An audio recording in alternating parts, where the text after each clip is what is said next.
अलैकुम टाठो बच्चों। आज सान्य सबकुक मौजू घर। यह कोर असे ओत्र कंप्लीट वन क्वेश्चन कर। मिसाल वुछित लिखियो वाहिद नावतन हंद जमा नावत। वाहिद नावत तो जमा नावत। वाहिद गो अख, जमा गो अक खोत अलाव। मिसाल दिस वज, अत जमा वज। ब्याक क्रज, अत क्रज। शज, अत शाज। दज, अत दाज। थज, अत थाज।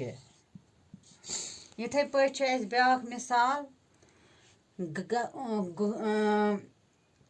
गुर।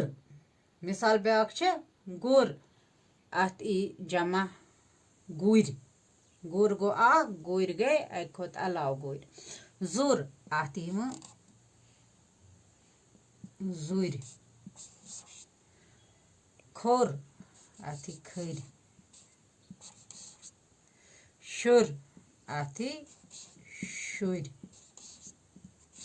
हुर, अत हुर। लिख दो सारी कॉपी पे तो कर याद। खुदा हाफिज।